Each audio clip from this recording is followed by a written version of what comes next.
ദൈവത്തിൻ്റെ അതിപരിശുദ്ധമായ നാമം വാഴ്ത്തപ്പെടുമാറാകട്ടെ. ഇന്ന് ചെയ്യാൻ പോകുന്ന വീഡിയോയുടെ പേര് ആത്മീയ യുദ്ധവും സഭാചരിത്രവും. ഈ വീഡിയോ നിങ്ങൾക്ക് കണ്ടിഷ്ടമായാൽ വീഡിയോ ലൈക്ക് ചെയ്യാൻ നിങ്ങൾ മറക്കരുത്. അതോടൊപ്പം തന്നെ ഇതിനെക്കുറിച്ച് കൂടുതലായിട്ട് പഠിക്കുവാനായിട്ട് നിങ്ങൾ ശ്രമിക്കണം. കൂടുതലായിട്ട് ബൈബിൾ വാക്യങ്ങളോ കൂടുതൽ ബാക്ക്ഗ്രൗണ്ടുകളോ എടുത്തു പറയുവാൻ ആഗ്രഹിക്കുന്നു. ജനറലായിട്ടുള്ള രീതിയിൽ ആത്മീയ യുദ്ധത്തിൻ്റെ പ്രസക്തി സഭാചരിത്രത്തിൽ എന്നതിനെക്കുറിച്ച് ചില കാര്യങ്ങൾ ചിന്തിക്കുവാനായിട്ടാണ് ഞാൻ ആഗ്രഹിക്കുന്നത്. നമ്മൾ ദൈവത്തിൻ്റെ വചനം പഠിക്കുമ്പോൾ ദൈവത്തിൻ്റെ നമുക്ക് കാണുവാനായിട്ട് സാധിക്കുന്നു. സഭ എന്ന് പറയുന്നത് യേശുക്രിസ്തുവിൻ്റെ ശരീരമാണ്. ഇന്ന് ദൈവവചനത്തിൻ്റെ അടിസ്ഥാനത്തിൽ സഭയിൽ കൂടി മാത്രമേ ഒരു വ്യക്തിക്ക് ദൈവമായിട്ടുള്ള യഥാർത്ഥ ബന്ധം നിലനിർത്തുവാനായിട്ട് സാധിക്കുകയുള്ളൂ. അതോടൊപ്പം തന്നെ ഒരു ക്രിസ്ത്യാനിയെ സംബന്ധിച്ചിടത്തോളം സഭയിലെ കൂട്ടായ്മ എന്ന് പറയുന്നത് ഏറ്റവും പ്രധാനപ്പെട്ടതായ ഒരു കാര്യമാണ്. ക്രിസ്ത്യ ജീവിതം മനോഹരമാക്കണമെന്നുണ്ടെങ്കിൽ ഒരു ക്രിസ്ത്യാനി യഥാർത്ഥ സത്യസഭയുടെ അംഗമായിരുന്നെങ്കിൽ മാത്രമേ സാധിക്കുകയുള്ളൂ. എന്നാൽ നമ്മൾ ചരിത്രം പരിശോധിക്കുമ്പോൾ സഭയുടെ തുടക്കം മുതൽ ഇന്ന് വരെ സഭയെ തകർക്കുവാൻ പിശാച് ശ്രമിച്ചിരുന്നു എന്നുള്ള ഒരു വാസ്തവമായ സംഗതിയാണ്. എങ്ങനെയാണ് പിശാച് സഭയെ തകർക്കുവാനായിട്ട് ശ്രമിച്ചത് എന്നുള്ളതും ഇതിനോടനുബന്ധിച്ച് നമ്മൾ ഒരുമിച്ച് ചിന്തിക്കുവാനായിട്ട് ആഗ്രഹിക്കുകയാണ്. വേദപുസ്തകം നമ്മൾ പഠിക്കുമ്പോൾ സഭയുടെ തുടക്കമെന്ന് പറയുന്നത് യെരുശലേമിൽ, അതായത് അപ്പോസ്തലപ്രവൃത്തി 2-ാം അധ്യായത്തിൽ നമ്മൾ കാണുന്നു. പരിശുദ്ധാത്മാവിൻ്റെ അഭിഷേകത്തോടുകൂടി 120-ലധികം പേര് മാളികമുറിയിൽ വെച്ച് പരിശുദ്ധാത്മാഭിഷേകത്താൽ നിറയപ്പെടുകയുണ്ടായി. ആ ദിവസമാണ് സഭയുടെ തുടക്കമായിട്ട് നമുക്ക് കാണുവാനായിട്ട് സാധിക്കുന്നത്. അതിനുശേഷം നമുക്ക് കാണുവാൻ സാധിക്കുന്നത് അപ്പോസ്തലന്മാർ സഭയിൽ ശുശ്രൂഷ ചെയ്യുകയും പ്രത്യേകിച്ച് അവരുടെ കാലഘട്ടം നമുക്ക് ഒരു മോഡലായിട്ട് സഭയുടെ പ്രവർത്തനങ്ങളെ നമുക്ക് കാണുവാനായിട്ട് സാധിക്കുന്നുണ്ട്. എല്ലാ അർത്ഥത്തിലും അഡ്മിനിസ്ട്രേറ്റീവ് ലെവലിൽ അവർ പെർഫെക്റ്റ് ആണ് എന്ന് നമുക്ക് കാണുവാൻ സാധിക്കുന്നില്ലെങ്കിലും ഡോക്ടറിനായുമായിട്ട് ബന്ധപ്പെട്ട അപ്പോസ്തലിക് ചർച്ചസ് നമുക്കൊരു നല്ല മാതൃകയാണ്. എന്തൊക്കെയാണ് അപ്പോസ്തലിക് സഭയുടെ പഠിപ്പീരുകൾ എന്നതിനെക്കുറിച്ച് അപ്പോസ്തല പ്രവൃത്തിയിൽ വ്യക്തമായിട്ട് നമുക്ക് കാണുവാൻ സാധിക്കുന്നുണ്ട്. ഒന്നാമതായിട്ട് രക്ഷ, മനസ്സാന്തരപ്പെട്ട പാപവിമോചനം പ്രാപിച്ചവരെ അപ്പോസ്തലന്മാർ രക്ഷയുടെ അനുഭവത്തിലോട്ട് നയിക്കുവാനിടയായിട്ടുണ്ട്. അപ്പോൾ മനസ്സാന്തരത്തിൽ കൂടെയുള്ള രക്ഷ ആദിമ സഭയിലെ പ്രധാനപ്പെട്ട പഠിപ്പീരലുകളിൽ ഒന്നായിരുന്നു. രണ്ടാമതായിട്ട് ബിലീവേഴ്സ് ബാപ്റ്റിസം, വിശ്വാസ സ്നാനം. രക്ഷിക്കപ്പെട്ടവരെ അപ്പോസ്തലന്മാർ സ്നാനപ്പെടുത്തുവാനിടയായി തീർന്നു. രക്ഷിക്കപ്പെട്ടവരെ പിതാവിൻ്റെയും പുത്രൻ്റെയും പരിശുദ്ധാത്മാവിൻ്റെയും നാമത്തിൽ സഭയോട് ചേർത്തു. രക്ഷിക്കപ്പെടാത്തവരെ അല്ല സ്നാനപ്പെടുത്തിയത്, കൊച്ചുകുട്ടികളെ അല്ല സ്നാനപ്പെടുത്തിയത്, ശിശുക്കളെ അല്ല സ്നാനപ്പെടുത്തിയത്, തളിക്കൽ സ്നാനമല്ല. വിശ്വസിച്ചവരെ, രക്ഷിക്കപ്പെട്ടവരെ ആദിമ സഭ സ്നാനപ്പെടുത്തുവാൻ ഇടയായി തീർന്നു. പിന്നീട് പരിശുദ്ധാത്മാഭിഷേകം മൂന്നാമത്തെ പഠിപ്പിലാണ്. രക്ഷിക്കപ്പെട്ടതിന് ശേഷം സഭയിലെ വിശ്വാസികൾ പരിശുദ്ധാത്മാഭിഷേകത്തിന് വേണ്ടി കാത്തിരിക്കുകയും അഭിഷേകം പ്രാപിക്കുകയും അന്യഭാഷ അടയാളത്തോടുകൂടി അവർ ദൈവത്തെ സ്തുതിക്കുകയും ചെയ്തു.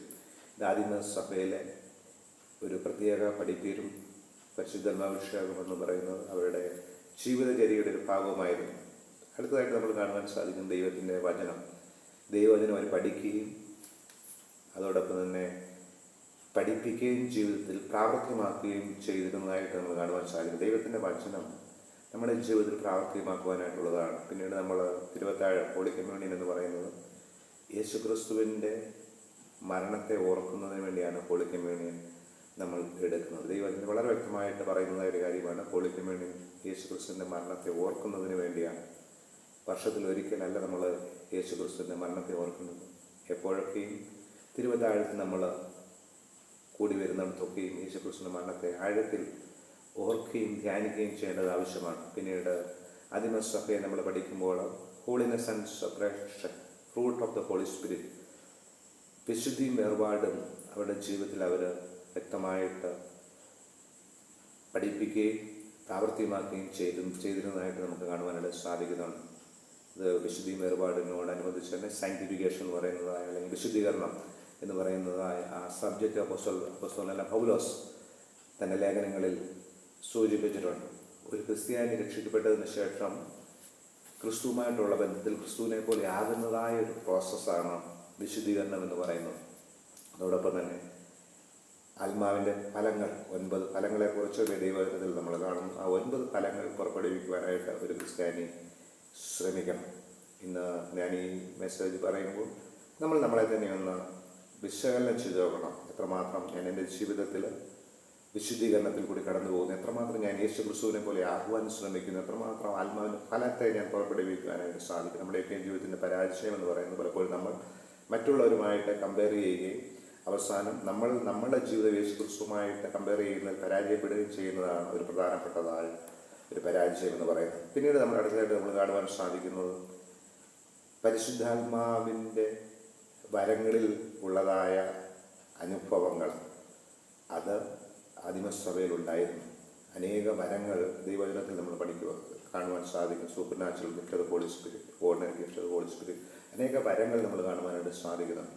എന്നാൽ ഈ വരങ്ങൾ ആദിമസഭയിലുള്ളതായ വിശ്വാസികൾ അവർ തങ്ങളുടെ ആത്മീയ ജീവിതത്തിൽ അത് പ്രാവർത്തികമാക്കിയിരുന്നു.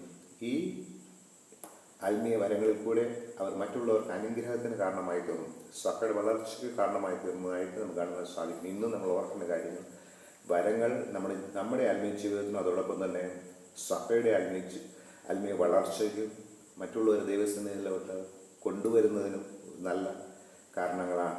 പിന്നീട് അടുത്തതായിട്ട് ആത്മസഭയെക്കുറിച്ച് നമ്മൾ കാണുമ്പോൾ ഇവിടെ പ്രാർത്ഥന കാണുവാൻ സാധിക്കുന്നുണ്ട്. അവർ പ്രാർത്ഥനയ്ക്ക് വളരെയധികം പ്രാധാന്യം കൊടുത്തിരുന്നു.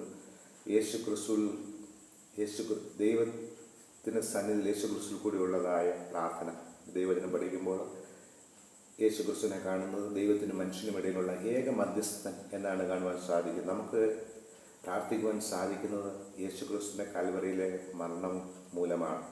നമ്മൾ പ്രാർത്ഥിക്കുമ്പോൾ നമ്മുടെ പ്രാർത്ഥനയുടെ മധ്യസ്ഥനായിരിക്കുന്നത് യേശു ക്രിസ്തുവാണ്. യേശു ക്രിസ്തുവിൻ്റെ നാമത്തിൽ നമുക്ക് ദൈവത്തോട് പ്രാർത്ഥിക്കുവാനായിട്ട് സാധിക്കും. യേശു ക്രിസ്തുവിനെ കുറിച്ച് ദൈവജനത്തിൽ നമ്മൾ പഠിക്കുമ്പോൾ യേശു ക്രിസ്തു പൂർണ്ണ ദൈവവും പൂർണ്ണ മനുഷ്യനുമാണ്. നമ്മുടെ പാപത്തിൻ്റെ പരിഹാരത്തിന് വേണ്ടി കാൽവറിയിൽ മരിച്ചടക്കപ്പെട്ട് തൻ്റെ രക്തം ചീന്തി ആ യേശു ക്രിസ്തു മുഖാന്തരമാണ് നമുക്ക് ദൈവസന്നിധിയിലോട്ട് പ്രാർത്ഥനയിൽ അടുക്കുവാൻ സാധിക്കുന്നത്. അപ്പോൾ ദൈവമായിട്ടുള്ള ബന്ധം ഉള്ളവർക്കാണ് പ്രാർത്ഥിക്കുവാൻ സാധിക്കുന്നത്. അടുത്തതായിട്ട് ദൈവത്തിൻ്റെ വചനം നമ്മൾ പഠിക്കുമ്പോൾ worship in spirit and truth, ആത്മാവിലും സത്യത്തിലും ഉള്ളതായ ആരാധന. ഒരു രക്ഷിക്കപ്പെട്ട വ്യക്തി മീനിങ് അർത്ഥവത്തായിട്ട് പ്രാർത്ഥിക്കാൻ കഴിയും. അതിനുശേഷം ആ വ്യക്തിക്ക് ദൈവസന്നിധിയിൽ ആരാധനയിൽ സമയം ചെലവഴിക്കുവാനായിട്ട് സാധിക്കുന്നുണ്ട്. ആത്മാവിലും സത്യത്തിലും ഉള്ളതായ ആരാധന. നമ്മൾ യേശു ക്രിസ്തുവിനെ മനസ്സിലാക്കി ആ യേശു ക്രിസ്തുവിനെ സ്തുതിക്കുന്നതാണ് പ്രൈസ് ആൻഡ് വർഷിപ്പ് എന്ന് പറയുന്നത്. അതോടൊപ്പം തന്നെ ആത്മാവിലുള്ള ആരാധനയിൽ ആദിമസഭയിൽ അവർ അന്യഭാഷകളിൽ ദൈവത്തെ സ്തുതിച്ച് മഹത്വപ്പെടുത്തിയിരുന്നു. അതുകൊണ്ട് ഈ ദിവസങ്ങളിൽ നമ്മുടെയൊക്കെ ആരാധനകളിൽ നമ്മൾ ദൈവത്തെ സ്തുതിക്കുമ്പോൾ അന്യഭാഷയിൽ കൂടി ദൈവത്തെ സ്തുതിച്ച് മഹത്വപ്പെടുത്തുവാൻ നമുക്ക് ഇടയായിത്തീരണം. ഇത് നമ്മൾ വേദപുസ്തകം പഠിക്കുമ്പോൾ ആദിമസഭയിൽ കാണുവാൻ ഇടയായ കാര്യങ്ങളാണ്. എന്നാൽ അതിൻ്റെ മറുവശത്ത് നമ്മളിന്ന് ചിന്തിക്കാനായിട്ട് ആഗ്രഹിക്കുന്നത് ആദിമ നൂറ്റാണ്ടിൽ, 1-ാം നൂറ്റാണ്ടിൽ അപ്പോസ്തലന്മാരുടെ സഭയിൽ ദൈവത്തിൻ്റെ പരിശുദ്ധാത്മാവിൻ്റെ പ്രവർത്തനം ഉണ്ടാകുകയും അതിൻ്റെ ഓപ്പോസിറ്റ് സൈഡിൽ മറുവശത്ത് നമുക്ക് കാണുവാൻ സാധിക്കുന്നു പിശാച് പൂർണ്ണശക്തിയോടുകൂടി സഭയെ തകർക്കുവാൻ ശ്രമിക്കുന്നതായ ഒരു കാഴ്ച നമുക്ക് കാണുവാനായിട്ട് സാധിക്കുന്നുണ്ട്. പിശാചിൻ്റേതായ പ്ലാനുകൾ, പദ്ധതികൾ സഭയ്ക്കെതിരായിട്ട് ആദിമസഭയിൽ ഉയർന്നു വരുന്ന ചിത്രം നമുക്ക് ചരിത്രം പഠിക്കുമ്പോൾ കാണുവാനായിട്ട് സാധിക്കുന്നുണ്ട്. പിശാച് പല തന്ത്രങ്ങളാണ് മെനയുന്നത്. ഒന്നാമതായിട്ട് പീഡനങ്ങൾ, സഭയ്ക്കെതിരായിട്ട് പീഡനങ്ങൾ അഴിച്ചുവിടുന്നതായ പിശാചിനെ കാണുവാൻ സാധിക്കുന്നുണ്ട്. പിന്നീട് അനൈക്യം സഭയിൽ വരുത്തുവാനായിട്ട് പരസ്പരം ഭിന്നിപ്പിച്ച് ദൈവമക്കളെ തമ്മിലടിപ്പിക്കുന്നതായ പിശാചിൻ്റെ തന്ത്രങ്ങൾ. പിന്നീടതായ ഇംപാർഷ്യാലിറ്റി, ജൂയിഷ് ജെൻഡയിൽ ഡിവിഷൻസ് സഭയിൽ കൊണ്ടുവന്നു സഭയെ തകർക്കുവാൻ ശ്രമിക്കുന്നതായ പിശാച്. അതോടൊപ്പം തന്നെ അനേക തെറ്റായ പഠിപ്പീരുകൾ ആദിമസഭയിൽ നമുക്ക് കാണുവാൻ സാധിക്കുന്നത്. ഇതൊക്കെയും അപ്പോസ്തലനായ പൗലോസ് അല്ലെങ്കിൽ പത്രോസിൽ കൂടി വെളിപ്പെട്ടതായ ദൈവിക ദർശനങ്ങൾ മുഖാന്തരം അല്ലെങ്കിൽ ആദിമ സഭയിലെ ശിഷ്യന്മാർക്ക് വെളിപ്പെട്ടതായ ജ്ഞാനം, അവരുടെ ജ്ഞാനം മുഖാന്തരം ഇതൊക്കെ അവർ സോൾവ് ചെയ്യുന്നതായിട്ട് വേദപുസ്തകത്തിൽ രേഖപ്പെടുത്തിയിരിക്കുന്നു. അതുപോലെ അത് നമ്മൾ മനസ്സിലാക്കി ഇതൊക്കെയും വേദപുസ്തകത്തിൽ രേഖപ്പെടുത്തിയിരിക്കുമ്പോൾ ഇങ്ങനെയുള്ളതായ വിഷയങ്ങൾ ഇന്നും നമ്മുടെ ഇടയിൽ കടന്നു വരുവാനായിട്ട് ഇടയുണ്ട്, സാധ്യതയുണ്ട്. നമ്മുടേതായ ചുറ്റുപാടുകളിൽ, നമ്മുടേതായ കോണ്ടക്സ്റ്റിൽ ഇതുപോലുള്ളതായ പ്രശ്നങ്ങൾ ഉയർന്നു വരുവാൻ സാധ്യതയുള്ളപ്പോൾ എങ്ങനെയാണ് അപ്പോസ്തലന്മാർ ദൈവത്തിൻ്റെ ആത്മാവിൽ ഇവയൊക്കെ സോൾവ് ചെയ്തത്, ആ രീതിയിൽ നമുക്ക് സോൾവ് ചെയ്യുവാൻ കഴിയണം. അങ്ങനെ സോൾവ് ചെയ്യാൻ കഴിയുന്നില്ലെങ്കിൽ ഓരോ പിശാച് കൊണ്ടുവരുന്ന ഓരോ വിഷയങ്ങളും അത് സഭയെ തകർക്കുകയും തൻ്റെ ജനത്തിൻ്റെ ആത്മീയ ജീവിതത്തെ തകർക്കുവാനായിട്ടും ഇടയായി തീരും എന്നുള്ളതാണ് വാസ്തവമായ സംഗതി. അടുത്തതായിട്ട് നമുക്ക് കാണുവാൻ സാധിക്കുന്നത് അനേക തെറ്റായ പഠിപ്പീരുകൾ സഭയിൽ പിശാച് കൊണ്ടെത്തിച്ചു. ഇതൊക്കെയും ആദിമ സഭയിലെ അപ്പോസ്തലന്മാർ അതിനെയൊക്കെ ഡിഫെൻഡ് ചെയ്യുകയും അതിനെയൊക്കെ പൂർണ്ണമായി ഒപ്പോസ് ചെയ്ത് അതിന്മേൽ ജയം ഏറ്റെടുക്കുവാൻ അവർക്ക് കഴിഞ്ഞു എന്നുള്ളതാണ് നമുക്ക് കാണുവാനും കഴിയുന്നത്. അടുത്തതായിട്ട് 2-ാം സെഞ്ചുറിയിലോട്ട് നമ്മൾ കടക്കുമ്പോൾ, ശതകത്തിലോട്ട് നമ്മൾ കടക്കുമ്പോൾ കാണുവാനായിട്ട് സാധിക്കുന്നു ചർച്ചസ് വളരെ വേഗത്തിൽ ലോകത്തിൻ്റെ പല ഭാഗങ്ങളിലും വളരുവാനായിട്ട് ഇടയായിത്തീർന്നു. അതേസമയത്ത് തന്നെ സഭ വീണ്ടും പുതിയ പുതിയ പ്രശ്നങ്ങൾ സഭയിൽ ഉടലെടുക്കുവാനായിട്ട് ഇടയായിത്തീർന്നു. എല്ലാ വിഷയങ്ങളും നമുക്ക് ചുരുങ്ങിയ സമയത്തിനുള്ളിൽ പറയുവാൻ കഴിയില്ല. നിങ്ങൾ സഭാചരിത്രങ്ങൾ പഠിക്കുമ്പോൾ സഭയിൽ പല ലീഡർഷിപ്പ് പ്രോബ്ലംസ് ഉണ്ടാകുവാനിടയായിരുന്നു. ഈവൻ അപ്പോസ്തലനായ പൗലോസും ലേഖനങ്ങളൊക്കെ ഇതൊക്കെ എഴുതിയിട്ടുണ്ട്. പിന്നീട് സഭ വളർന്നപ്പോൾ പല മേഖലകളിലും ഈ വിഷയങ്ങൾ ഉണ്ടാകുവാൻ ഇടയായി തീർന്നു. അതോടൊപ്പം തന്നെ ആ കാലഘട്ടങ്ങളിൽ ഉണ്ടായിരുന്നതായ ചർച്ച് ഫാദേഴ്സ്, സഭാപിതാക്കന്മാരായ അനേകരുണ്ട്. ചിലരുടെ പേരുകൾ നമുക്കറിയാവുന്നത് ക്ലെമന്റ്, ഇഗ്നേഷ്യസ്, പോളികാർപ്പ്, ഇങ്ങനെയുള്ളതായ ചില സഭാപിതാക്കന്മാർ ഇങ്ങനെയുള്ള പല പ്രശ്നങ്ങളും സോൾവ് ചെയ്യുന്നതിൽ അവർ ടൈം സ്പെൻഡ് ചെയ്യുവാനായിട്ട് ഇടയായിട്ടുണ്ട്. അവരുടെ ലീഡർഷിപ്പിൽ അവരുടെ പല സഭ നേരിടുന്നതായ വെല്ലുവിളികളെ അവർ സോൾവ് ചെയ്യുവാനും പരിഹരിക്കുവാനും അവർ തങ്ങളുടെ ആത്മീയ ജീവിതത്തിൽ സമയം സ്പെൻഡ് ചെയ്യുവാനായിട്ട് ഇടയായിത്തീർന്നു. എന്നാൽ നമ്മൾ അതിനോടനുബന്ധിച്ച് നമ്മൾ പഠിക്കുമ്പോൾ 2-ാം ശതകത്തിൽ കാണുന്നതായ ഒരു കാര്യമെന്ന് പറയുന്നത് കൂടുതലായിട്ട് തെറ്റായ പഠിപ്പിക്കൽ, ഹെരസീസ് സഭയിൽ കൂടുന്നതായ ഒരു ചരിത്രം പഠിക്കുമ്പോൾ നമുക്ക് കാണുവാൻ കഴിയുന്നുണ്ട്. രക്ഷിക്കപ്പെട്ട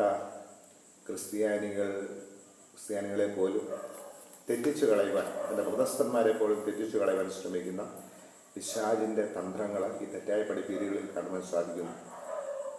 ഏതൊക്കെ സഭകൾ 2-ാം നൂറ്റാണ്ടിൽ വചനത്തിൽ നിന്നും വ്യതിചലിച്ചു പോയിട്ടുണ്ട്, അവിടെയൊക്കെയും പിശാച് റോങ് ടീച്ചിങ്സ് സഭയ്ക്കുള്ളിൽ കൊണ്ടെത്തിച്ച് സഭയെ തകർക്കുവാൻ ശ്രമിക്കുകയും ആത്മീയമായ ഉന്നമനം ആ സഭയിൽ ഒന്നും നടക്കാതെ പോയിരിക്കുന്നതായിട്ട് കാണുവാൻ നമുക്ക് ചരിത്രത്തിൽ കാണുവാനായിട്ട് കഴിയുന്നുണ്ട്.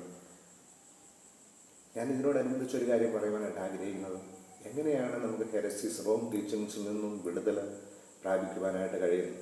അതിനായിട്ട് പ്രധാനമായിട്ട് നമ്മൾ ഒരു വ്യക്തി രക്ഷിക്കപ്പെടുക എന്നുള്ളതാണ്.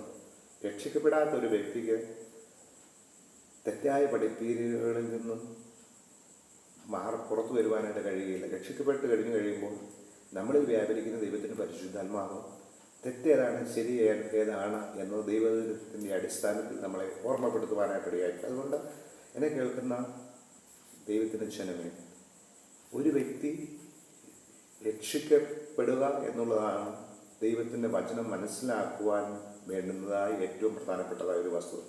രക്ഷിക്കപ്പെടാത്ത ഒരു വ്യക്തിയോട്, ദൈവത്തിൻ്റെ ആത്മാവിനാൽ നയിക്കപ്പെടാത്ത ഒരു വ്യക്തിയോട് നമ്മൾ തർക്കിച്ചു കഴിഞ്ഞാൽ അതവരെ യഥാർത്ഥ ദൈവവചനത്തിലോട്ട്, ദൈവവചനം മനസ്സിലാകുന്നതിലോട്ട് നയിക്കുകയില്ല എന്നുള്ളതാണ് വാസ്തവമായ ഒരു സംഗതി. അതുകൊണ്ട് ഈ ദിവസങ്ങളിൽ സഭയിലെ എല്ലാ ജനങ്ങളും കർത്താവായ യേശുക്രിസ്തുവിനെ സ്വന്തം രക്ഷിതാവായി സ്വീകരിച്ച് അവർ രക്ഷിക്കപ്പെടുവാൻ വേണ്ടി പ്രാർത്ഥിക്കണം. പരിശുദ്ധാത്മാവ് അതിനുശേഷം അവർക്ക് ദൈവത്തിൻ്റെ വചനത്തിൽ നിന്നും പുതിയ കാര്യങ്ങൾ, നന്മകൾ പറഞ്ഞു കൊടുക്കുവാൻ ഇടയായിത്തീരണം. നമ്മുടെ സ്വന്തം ബുദ്ധിയിൽ ദൈവത്തിൻ്റെ വചനത്തെ സഭയിൽ പറഞ്ഞു കൊടുക്കുവാനായിട്ട് കഴിയുകയില്ല. ദൈവത്തിൻ്റെ വചനം, അടുത്തതായിട്ട് ദൈവത്തിൻ്റെ വചനം പൂർണ്ണമായിട്ട് സഭകളിൽ പഠിപ്പിക്കണം.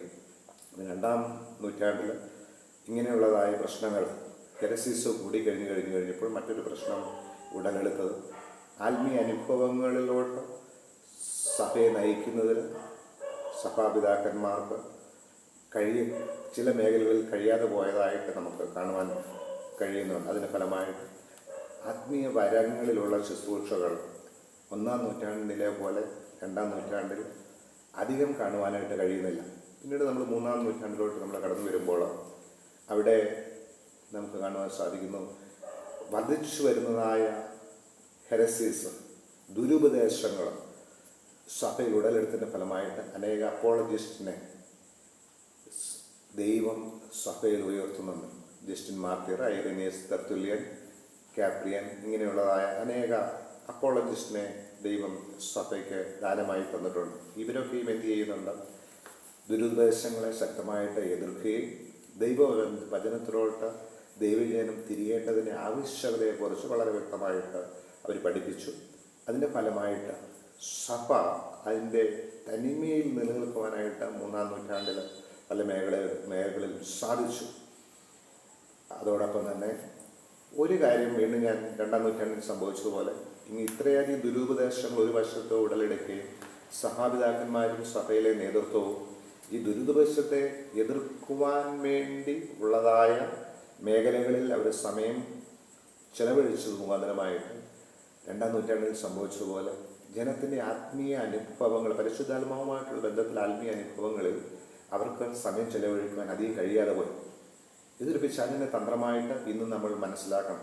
സഭയിലെ നേതൃത്വം അഡ്മിനിസ്ട്രേറ്റീവ് ലെവലിൽ കൂടുതൽ സമയം ചെലവഴിക്കുമ്പോൾ ആത്മീയമായ വിഷയങ്ങളിൽ, കൃപാവരങ്ങൾ, ആത്മീയ ഫലങ്ങൾ, ഇതൊക്കെയും ജനങ്ങളിൽ എത്തിച്ചു കൊടുക്കേണ്ടതിന് ആവശ്യകതയെക്കുറിച്ച് അവരെ പഠിപ്പിക്കുവാനായിട്ട് നാം മറന്നു പോകുന്നതിന് ഫലമായിട്ട് ഒരു വശത്ത് പിശാച് ജയമെടുക്കുന്ന കാഴ്ചയാണ് നമുക്ക് എവിടെയും ഇന്ന് കാണുവാൻ കഴിയുന്നത്. അതുകൊണ്ട് ഈ ദിവസം നമ്മൾ കൂടുതലായിട്ട് നമ്മൾ പ്രാർത്ഥിക്കണം. ആദിമ സഭയിലുണ്ടായിരുന്ന ആത്മീയ അനുഭവങ്ങളിൽ നിലനിൽക്കുകയും അതോടൊപ്പം തന്നെ സഭയുടെ വെല്ലുവിളികളെ നേരിടുവാൻ തക്കോണം ജനത്തെയും നേതൃത്വത്തെയും പ്രാപ്തരാക്കുവാൻ ഈ ദിവസങ്ങൾ നമ്മൾ പ്രത്യേക ദിവസങ്ങളിൽ പ്രാർത്ഥിക്കുമാറാകണം. ദൈവത്തിൻ്റെ പരിശുദ്ധമായ പ്രവർത്തനങ്ങൾ ഈ അന്ത്യകാലത്ത് വളരെ ശക്തമായിട്ട് സഭയിൽ വീണ്ടും നിലനിൽക്കുവാനും കടന്നു വരേണ്ടതിനായിട്ട് നമ്മൾ പ്രാർത്ഥിക്കണം. ബുദ്ധി കൊണ്ടുള്ള ശുശ്രൂഷകൾ, പഠിപ്പിരികളല്ല, ദൈവാത്മാവിനാൽ നയിക്കപ്പെട്ടുള്ളതായ പഠിപ്പിരികൾ ദൈവസഭയിൽ ഉണ്ടാകുവാനായിട്ട് ഇടയായിത്തീരണം. അടുത്തതായിട്ട് നമ്മൾ വീണ്ടും നാലാം നൂറ്റാണ്ടിലോട്ട് നമ്മൾ കടന്നു വരുമ്പോൾ പ്രത്യേകിച്ച് AD 313 മുതൽ 590 വരെയുള്ള കാലഘട്ടങ്ങൾ, നാലാം നൂറ്റാണ്ടിനെ കുറിച്ചാണ് ഇവിടെ ഞാൻ സൂചിപ്പിക്കുന്നത്. അവിടെ കാണുവാൻ കഴിയുന്നതായ ഒരു വസ്തുത എന്ന് പറയുന്നത് സഭയുടെ വളർച്ച മുഖാന്തരം സഭ ലോകത്തിൻ്റെ അധികാരങ്ങളുമായിട്ട് കോംപ്രമൈസ് ചെയ്യുകയും ലോകത്തിൻ്റെ അധികാരവും സഭയുടെ അധികാരവും അവർ തമ്മിൽ വെച്ചു മാറുകയും ചെയ്യുന്ന ഒരു ചിത്രം ആണ് ചരിത്രത്തിൽ കാണുവാൻ കഴിയുന്നത്. ലോകപ്രകാരമുള്ള അധികാരത്തിന് വേണ്ടി സഭയിലെ നേതാക്കന്മാർ കടന്നുപോവുകയും ലോകപ്രകാരമുള്ള അധികാരം നേടിയെടുക്കുവാനും അങ്ങനെ ലോകത്തെ സഭയെ ഒരുപോലെ നിയന്ത്രിക്കുവാനും ശ്രമിച്ചതിൻ്റെ ഫലമായിട്ട് സഭയിലെ ആത്മീയ അനുഭവങ്ങളിൽ വീണ്ടും വിള്ളലുകൾ ഉണ്ടാകുന്നതായിട്ട് ചരിത്രത്തിൽ കാണുവാൻ കഴിയുന്നുണ്ട്. ഈ ദിവസങ്ങളിൽ, ഈ കാലയളവുകളിൽ സംബന്ധിച്ച പ്രധാനപ്പെട്ട ഒരു വസ്തുതയാണ്, ഒരു പ്രധാന ചക്രവർത്തിയായ കോൺസ്റ്റന്റൈൻ നമുക്കറിയാവുന്ന ഒരു വസ്തുതയാണ്. അദ്ദേഹം യഥാർത്ഥ മാനസാന്തരമില്ലാതെ ക്രിസ്ത്യാനിറ്റി തൻ്റെ രാജ്യത്തിൻ്റെ മതമായിട്ട് പ്രഖ്യാപിക്കുന്നുണ്ട്, ഡിക്ലെയർ ചെയ്യുന്ന ഒരു കാഴ്ച അവിടെ നാലാം നൂറ്റാണ്ടിൽ കാണുന്നുണ്ട്. അദ്ദേഹത്തോടൊപ്പം ഒരു വലിയ ജനസമൂഹം, മാസ് കൺവേർഷൻ അവിടെ നടക്കുകയാണ്. അവർ ക്രിസ്ത്യാനിറ്റി തങ്ങളുടെ ഒരു മതമായിട്ട് അംഗീകരിക്കുകയാണ്. അപ്പോൾ പഴയ ബാബിലോണിയൻ മതത്തിലുണ്ടായിരുന്നതായ എല്ലാ ആചാരങ്ങളും അവർ ക്രിസ്തീയ മതത്തിലോട്ട് അവർ കൊണ്ടെത്തിക്കുന്നതായ ഒരു ചിത്രം ചരിത്രത്തിൽ കാണുവാനായിട്ട് സാധിക്കുന്നുണ്ട്. അതാണ് മനസ്സാന്തരപ്പെടാത്തവരെ സഭയിലോട്ട് നമ്മൾ കൊണ്ടുവന്നു കഴിഞ്ഞാൽ അവരുടെ ജീവിതത്തിൽ അവർ ചെയ്യുന്നതായ സകല ആചാരങ്ങളും ദൈവസഭയിലോട്ട് അവർ കൊണ്ട് എത്തിക്കുവാനായിട്ട് ഇടയായിത്തീരും. നമുക്കതിനെക്കുറിച്ച് നമ്മൾ ചരിത്രത്തിൽ കാണുവാൻ കഴിയുന്നത് അന്നത്തെ കാലഘട്ടത്തിലുണ്ടായിരുന്നതായ ഒരു ദേവിയായ ഡയാനയുടെ മകനായ സൂര്യദേവനും. ആ ഡയനയും സൂര്യദേവനെയും അവർ എന്താക്കി മാറ്റി? യേശുക്രിസ്തുവിൻ്റെ അമ്മയായ മറിയുമായിട്ട് അവർ ചേഞ്ച് ചെയ്യുകയാണ്. അതോടൊപ്പം തന്നെ ഡയാനയുടെ മകനായ സൂര്യദേവൻ്റെ ജന്മദിനം ഡിസംബർ 25 യേശുക്രിസ്തുവിൻ്റെ ജനന ദിവസമായിട്ട് അവർ മാറ്റുന്നുണ്ട്. അതോടൊപ്പം തന്നെ ഗുഡ് ഫ്രൈഡേ, ഈസ്റ്റർ, ഇതൊക്കെയും പല അന്നുണ്ടായിരുന്ന ജെൻഡയിൽ ആചാരങ്ങളുടെ ഫലമായിട്ടുണ്ടായിരുന്ന പഠിപ്പീരുകൾ അവർ ക്രൈസ്തവ മതത്തിലോട്ട് ഇങ്ങനെയുള്ള ആചാരങ്ങൾ ആക്കുകയും പേര് മാത്രം അവർ ചേഞ്ച് ചെയ്യുവാനായിട്ട് ഇടയായിത്തീർന്നു. ഇങ്ങനെ അനേക ദുരാചാരങ്ങൾ മാസ് കൺവേർഷൻ്റെ ഫലമായിട്ട് 4-ാം നൂറ്റാണ്ടിൽ സഭയിൽ കടന്നുകൂടുവാനായിട്ട് ഇടയായിത്തീരും. അപ്പോൾ അവിടെ നമ്മൾ ഓർക്കേണ്ട പിശാച് അവിടെ വിജയിച്ചു എന്നുള്ളതാണ് നമുക്ക് കാണുവാനായിട്ട് സാധിക്കുന്നത്. Christmas, Good Friday, Easter, Mary worship, ഇങ്ങനെയുള്ളതായ കാര്യങ്ങളൊക്കെ സഭയിലോട്ട് കടന്നു വന്നപ്പോൾ പൂർണ്ണ സുവിശേഷം അറിയിക്കേണ്ടതിൻ്റെ ആവശ്യകത സഭയിൽ തടയപ്പെടുന്നതായിട്ട് കാണുവാനായിട്ട് സാധിക്കുന്നു. ക്രിസ്തുമസും ഗുഡ് ഫ്രൈഡേയും ഈസ്റ്ററും ഒക്കെ എന്താക്കുകയാണ്? സുവിശേഷത്തെ ഡിവൈഡ് ചെയ്യുകയാണ്. പൂർണ്ണ സുവിശേഷത്തിന് പകരമായിട്ട് യേശുക്രിസ്തുവിൻ്റെ ജീവിതം സീസണലാക്കി ജനത്തെ പൂർണ്ണ യേശുക്രിസ്തുവിനെ ആളത്വത്തിലോട്ട് ജനത്തിന് തിരിയുവാൻ കഴിയാത്ത ഒരവസ്ഥയിലോട്ട് ഈ 4-ാം നൂറ്റാണ്ടിൽ പിശാച് കൊണ്ടെത്തിച്ചു എന്നുള്ള ഒരു ദുഃഖകരമായ വസ്തുത ആണ് ചരിത്രത്തിൽ കാണുവാൻ കഴിയുന്നത്. പിന്നീട് നമ്മൾ ദൈവദിനത്തിൻ്റെ അടിസ്ഥാനത്തിൽ 4-ാം നൂറ്റാണ്ടിനെ കുറിച്ച് പഠിക്കുമ്പോൾ ക്ലർച്ചി, പ്രീസ്റ്റ്ഹുഡ്, പൗരോഹിത്യം ചരിത്രത്തിൽ, സഭാചരിത്രത്തിൽ ഉയർന്നു വരുന്ന ചിത്രം കാണുവാൻ സാധിക്കും. ഇത് ദൈവത്തിൻ്റെ വചനത്തിൻ്റെ അടിസ്ഥാനത്തിലുള്ളതല്ല. ദൈവത്തിൻ്റെ വചനത്തിൻ്റെ അടിസ്ഥാനത്തിൽ ഓരോ രക്ഷിക്കപ്പെട്ട ക്രിസ്ത്യാനിയും ദൈവത്തിൻ്റെ പുരോഹിതന്മാരാണ്. യേശുക്രിസ്തു മഹാപുരോഹിതനും നമ്മളെല്ലാവരും പുരോഹിതന്മാരാണ്. ആ സ്ത്രീയെന്നോ പുരുഷനെന്നോ വ്യത്യാസമല്ല, എല്ലാവരും ദൈവത്തിൻ്റെ പുരോഹിതന്മാർ. നമുക്ക് ഏത് സമയത്തും എപ്പോൾ വേണമെങ്കിലും ദൈവസ്ഥനോട്ട് അടുക്കുവാൻ യേശുക്രിസ്തു മുഖാന്തരം ദൈവം അവസരം നൽകി തന്നിട്ടുള്ള ഒരു പ്രത്യേക പൗരോഹിത്യ ശുശ്രൂഷയെക്കുറിച്ച് സഭയിൽ ദൈവത്തിൻ്റെ അടിസ്ഥാനത്തിൽ നമുക്ക് കാണുവാൻ കഴിയുന്നില്ല. എന്നാൽ ഇതിനോടനുബന്ധിച്ച് റോമൻ കാത്തലിക് സഭയിൽ ഉള്ളതായ എല്ലാവരും ഇതിനെ എതിർക്കുകയും അവർ അനേക മധ്യസ്ഥന്മാരെ അവരുടെ സഭയിൽ ആക്കി വയ്ക്കുകയും അതിൻ്റെ ഫലമായിട്ട് ആ രക്ഷയെ അവർ തൃണവൽക്കരിച്ചുകൊണ്ട് അവർ രക്ഷയുടെ ആ പഠിപ്പിനെ തെറ്റായ രീതിയിലാക്കി അനേകരെ ദൈവസ്ഥനിൽ നിന്ന് അകറ്റി നരകത്തിലോട്ട് കൊണ്ടെത്തിക്കുന്നു എന്നുള്ള ഒരു വാസ്തവമായ സംഗതിയാണ് നമ്മൾ ഓർക്കേണ്ടതായ ഒരു കാര്യം എന്ന് പറയുന്നത്. എവിടെയൊക്കെ യേശുക്രിസ്തുവിൻ്റെ മധ്യസ്ഥതയെ നമ്മൾ ഡൈല്യൂട്ട് ചെയ്യുന്നു, അതിനെ മാറ്റി വേറൊരു വ്യക്തിക്ക് അതിൻ്റെ ഇടയിൽ നമ്മൾ പ്രാമുഖ്യം കൊടുക്കുന്നു, അവിടെയൊക്കെ പിശാചാണ് ജയമെടുക്കുന്നത്. ഇന്ന് ഞാൻ പറയുവാൻ ആഗ്രഹിക്കുന്നത് യേശുക്രിസ്തുവിൻ്റെ അമ്മയായ മറിയ സഭയിലെ ഒരു മധ്യസ്ഥയല്ല. ദൈവത്തിൻ്റെ അടിസ്ഥാനത്തിൽ സഭയിലെ നമുക്ക് ദൈവത്തിനും മനുഷ്യനും ഇടയിലുള്ള ഏക മധ്യസ്ഥൻ യേശുക്രിസ്തുവാണ്. അടുത്തതായിട്ട് നമ്മൾ പഠിക്കുമ്പോൾ ഈ 4-ാം നൂറ്റാണ്ടിൽ വീണ്ടും അനേക ലീഡർഷിപ്പ് പ്രോബ്ലംസ് സഭയിൽ ഉയർന്നു വരുവാനായിട്ട് ഇടയായിട്ടുണ്ട്. എന്നാൽ ലീഡർഷിപ്പ് ഇതൊക്കെയും ഹാൻഡിൽ ചെയ്യുന്നതിൽ പരാജയപ്പെടുവാനായിട്ട് ഇടയായിത്തീർന്നു. സോ ദൈവത്തിൻ്റെ വചനം അതിൻ്റെ പൂർണ്ണതയിൽ സഭയിൽ പഠിപ്പിക്കുന്നത് സഭയിൽ 4-ാം നൂറ്റാണ്ട് മുതൽ തടയപ്പെടുന്നതായ ഒരു ഖേദകരമായ വസ്തുത വീണ്ടും നമുക്ക് അവിടെ കാണുവാൻ സാധിക്കുന്നുണ്ട്. അപ്പോൾ അപ്പോസ്തലന്മാർ പഠിപ്പിച്ചതായ പഠിപ്പീരുകൾ മാറ്റി അവിടെ ട്രഡീഷൻസ് കടന്നു വരുന്നതായിട്ട് നമുക്ക് ചരിത്രത്തിൽ കാണുവാനായിട്ട് കഴിയുന്നുണ്ട്. അപ്പോൾ ട്രഡീഷൻസ് സഭയിൽ കടന്നു വരുമ്പോൾ ഉണ്ടാകുന്നതായ പ്രശ്നം എന്താണ്? അപ്പോൾ ദൈവവചനത്തിൻ്റെ ആധികാരികത അവിടെ നഷ്ടപ്പെടുകയാണ്. ഉദാഹരണത്തിന് മേരി വർഷിപ്പ് എന്ന് പറയുന്ന ട്രഡീഷൻസ് 4-ാം നൂറ്റാണ്ടിൽ ഉയർന്നു വന്നതാണ്. അപ്പോൾ 5-ാം നൂറ്റാണ്ടിലോട്ട് കടന്നു വരുമ്പോൾ അല്ലെങ്കിൽ 4-ാം നൂറ്റാണ്ടിന് ശേഷമുള്ള തലമുറകൾ അവർ നോക്കുമ്പോൾ കഴിഞ്ഞ തലമുറ മേരി വർഷിപ്പ് അവർ സഭയിൽ ചെയ്തിരുന്നു. അപ്പോൾ ആ മേരി വർഷിപ്പ് സഭയിൽ പ്രാവർത്തികമാക്കുവാൻ അവർ ശ്രമിച്ചു. പക്ഷേ എന്നാൽ അത് ദൈവവചനത്തിൻ്റെ അടിസ്ഥാനത്തിലാണോ അല്ലയോ എന്നുള്ളത് മനസ്സിലാക്കുവാൻ ആ തലമുറയ്ക്ക് കഴിയാതെ വരികയും അല്ലെങ്കിൽ ലീഡർഷിപ്പ് അതിനെ അനുവദിക്കാതിരിക്കുകയും ചെയ്യുന്നുണ്ട്. ആരെങ്കിലും അതിനെ ചോദിച്ചാൽ അവരെ എന്ത് ചെയ്യണം, എതിർത്ത് അവരുടെ വോയിസ്ലെസ് ആക്കി അവരെ തകർക്കാൻ ശ്രമിക്കുന്ന ഒരു പ്രവൃത്തി ആ 4-ാം നൂറ്റാണ്ട് മുതൽ സഭയിൽ കാണുവാനായിട്ട് കഴിയുന്നുണ്ട്.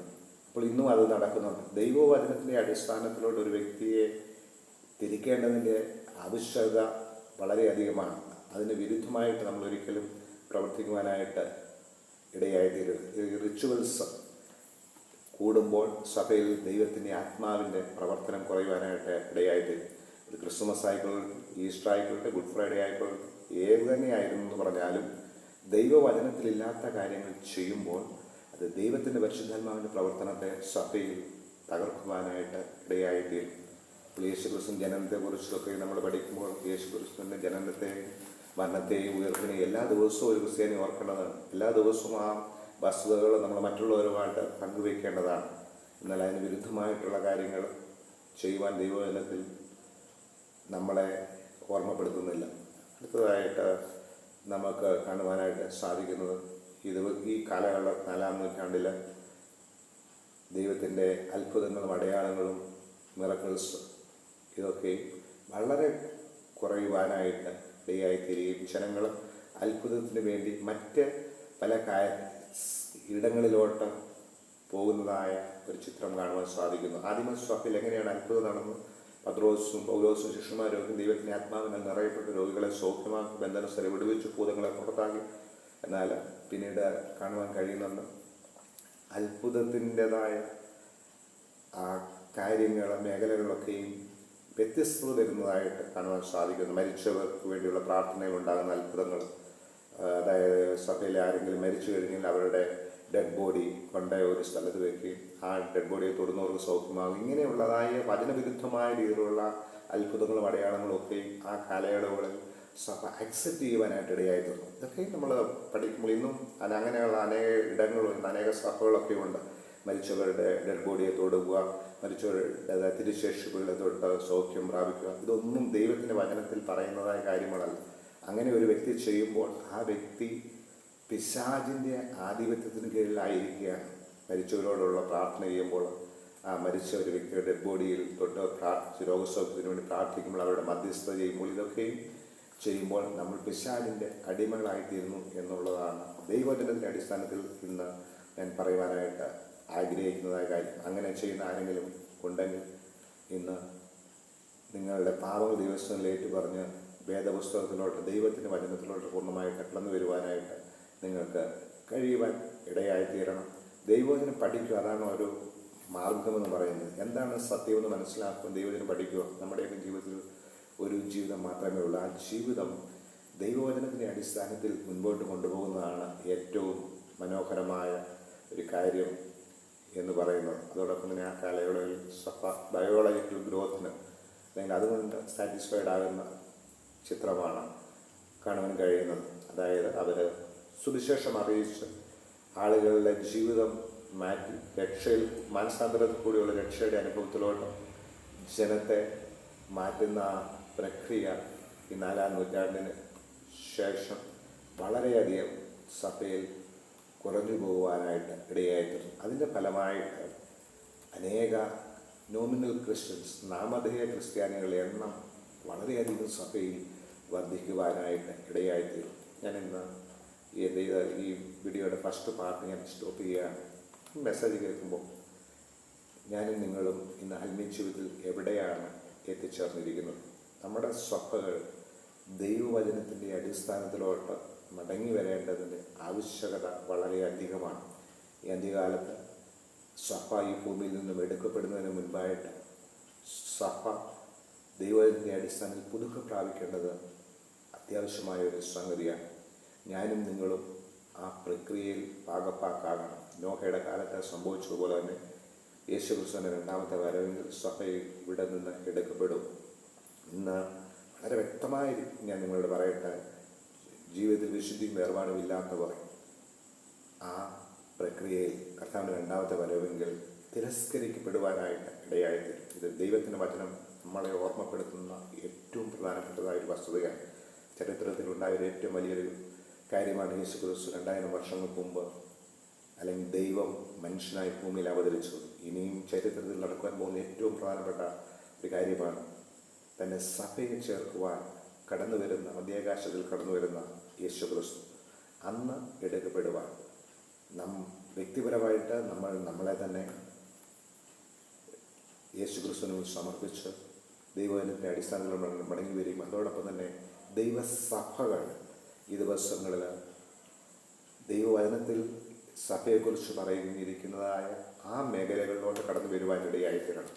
ലോകപ്രകാരം നമ്മുടെ സഭകളെ മറ്റ് സഭകളുമായിട്ട് കമ്പയർ ചെയ്യുവാൻ അല്ല ശ്രമിക്കേണ്ടത്. ദൈവവചനത്തിൻ്റെ അടിസ്ഥാനത്തിൽ എന്താണ് ദൈവസഭയെക്കുറിച്ച് പറഞ്ഞിരിക്കുന്നത് ആ മേഖലകളിലോട്ട് കടന്നു വരുവാനായിട്ട് ഇടയായിത്തീരണം. അതിനായിട്ട് ദൈവം നിങ്ങളെ സഹായിക്കുമാറാകട്ടെ. അതോടൊപ്പം തന്നെ ഇതിൻ്റെ രണ്ടാമത്തെ ഒരു പാർട്ട് ഞാൻ പിന്നീട് ഇടുന്നതായിരിക്കും. ആ വീഡിയോ കൂടെ നിങ്ങൾ കാണുവാനായിട്ട് ശ്രമിക്കുക. ദൈവം നിങ്ങളെ അനുഗ്രഹിക്കുമാറാകട്ടെ.